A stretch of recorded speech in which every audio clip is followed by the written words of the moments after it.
Hai, what's up guys? Selamat datang ke Kisah Semasa TV. Terima kasih kepada yang sudah subscribe channel ini. Kepada yang belum, bolehlah subscribe untuk mengetahui kisah semasa. Assalamualaikum dan salam sejahtera buat penonton Kisah Semasa TV. Jawatan Kuasa Sekretariat Orang Melayu Bukan Bermotif Politik, Tun M. Satu inisiatif baru dikenali sebagai Jawatan Kuasa Sekretariat Orang Melayu digerakkan untuk menggabungkan bangsa majoriti itu di bawah satu payung besar. Menurut bekas Perdana Menteri Tun Dr. Mahathir Mohamad, gerakan tidak rasmi itu bukan bermotifkan politik. Sebaliknya wadah bagi menyelesaikan masalah dan isu dihadapi orang Melayu.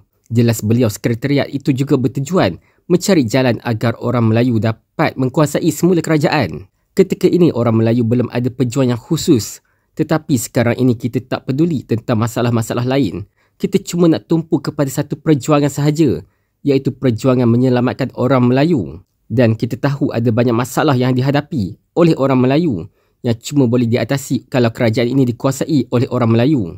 Hadir sama pengerusi Perikatan Nasional PN Tan Sri Muhyiddin Yassin, Ketua Pembangkang Datuk Sri Hamzah Zainuddin dan Timbalan Presiden PAS Datuk Sri Tuan Ibrahim Tuan Man. Dr. Mahathir memaklumkan semua orang Melayu dialu-alukan menyertai gerakan ini, termasuk ahli-ahli UMNO, jika mereka bersetuju dengan matlamat perjuangan menyelamatkan maruah bangsa. Dalam perkembangan berkaitan, Hamzah akan mengetuai usaha awal menggerakkan sekretariat ini bersama rakan-rakan lain dengan objektif mewujudkan satu barisan penyatuan Melayu yang lebih tersusun. Yang anda ada sebarang pendapat, boleh tinggalkan di ruangan komen guys.